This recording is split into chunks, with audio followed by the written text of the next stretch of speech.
இன்றைக்கி எங்கள் வீட்டில் இறா குழம்பு வைக்கிறேன் பாருங்கள். சண்டே ஸ்பெஷல் இன்றைக்கி. அதுக்கு எண்ணெய் ஊற்றிக்கிறேன் வானலில். இறா எவ்வளோக்கு வாங்கியிருக்கோன்னா அது 200 ரூபாய்க்கு வாங்கியிருக்கோம் பாருங்கள். ஒரு கூறு 100 ரூபா, இது 2 கூறு 200 ரூபா. அதுக்கு தேவையான வெங்காயம், தக்காளி, 2 பச்சை மிளகா போட்டுருக்கேன். ஆனால் பூண்டு போடக்கூடாது. பூண்டு போட்டால் இறா வடையே போயிடும் சுத்தமாக. ஒரு முள்ளங்கி, 2 கத்திரிக்காய் நறுக்கி வச்சுருக்கேன் பாருங்கள். இதை போட்டு தான் செய்ய போகிறேன் நான். இப்போ நல்லா காஞ்சிடுச்சு. இறா குழம்பு வைக்கிறதுக்கு வெந்தயம் மட்டும் போட்டால் போதும், கடுகுலாம் போட தேவையில்லை.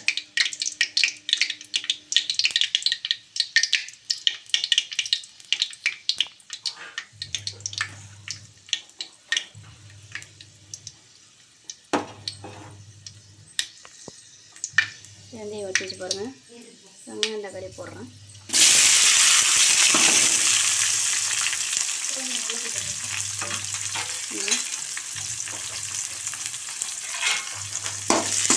இது நல்லா வதக்கணும்.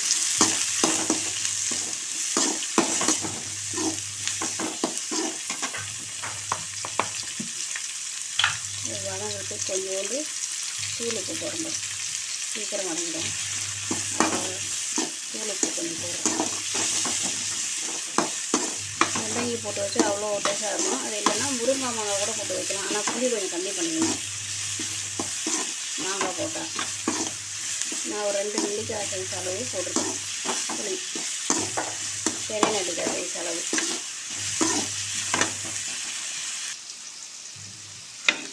இறா குழம்புக்கும் ரேஷன் அரிசியும் வச்சு சாப்பிட்டா அவ்வளோ சூப்பராக இருக்கும் பாருங்கள். ரேஷன் அரிசின்னு பார்த்தா சொல்ல முடியாது, அவ்வளோ விலைன்னு இருக்குது பாருங்கள்.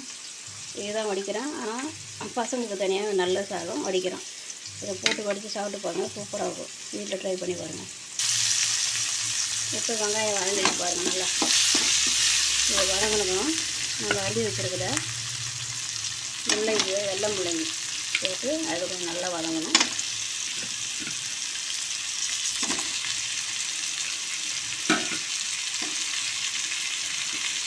இது கூடவே கொஞ்சம் மஞ்சள் தூள் போட்டுக்கணும். போதும். சின்ன புளி குழம்பு வச்சாலும் வைக்கணும். காயில் வதங்கும் போதே மஞ்சள் தூள் போட்டு வதக்கணும். அது ஒரு வாசனை கொடுக்கும். இது கொஞ்சம் நல்லா முள்ளங்கியும் வதக்கணும்.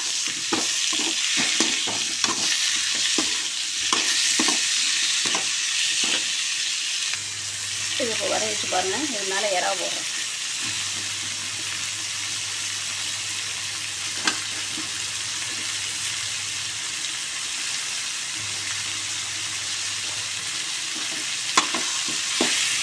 நல்லா வதக்கணும்.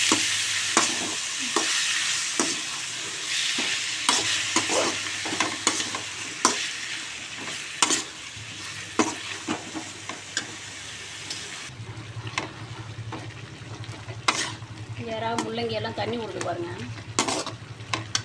இதை கொஞ்சம் லைட்டாக தண்ணி ஊற்றணும். ஒரு 1/2 டம்ளர் அவ்வளோ தண்ணி ஊற்றிட்டு இதை கொஞ்சம் நேரம் கொதிக்கணும். ஏன்னா கொதிச்சா முள்ளங்கிலாம் கொஞ்சம் வெந்துடும். புளி ஊற்றினா கூட அது புளியில் ரொம்ப ஏறாது. அதனால தான் கொஞ்சம் தண்ணி ஊற்றி கொதிக்க வைக்கிறேன். இது 2 கொதி கொதிக்கணும். கரைச்சிக்கணும் பாருங்கள்.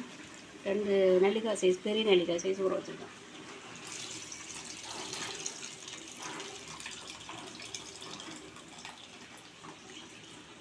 முள்ளங்கி வெந்ததும் புளி ஊற்றுறோம் பாருங்கள்.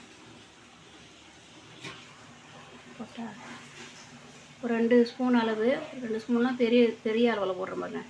இது குழம்பு மிளகாத்தூள். இது மிளகாத்தூள் கொஞ்சம் கூட போட்டால் கொஞ்சம் தடிப்பாக இருக்கும். கம்மியாக போட்டால் கொஞ்சம் தண்ணியாக இருக்கும்.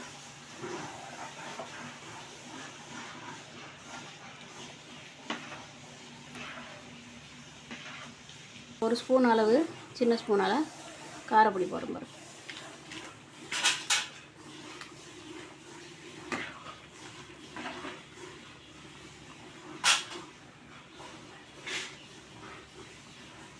இதுக்கு தேவையான அளவு உப்பு போடுற மாதிரி. இப்போ இது கொதிக்கணும். நல்லா கொதிக்க விட்டுட்டு இறக்குனா இறா குழம்பு ரெடி. கொதிச்சதும் இப்போ காட்டுறேன் பாருங்கள்.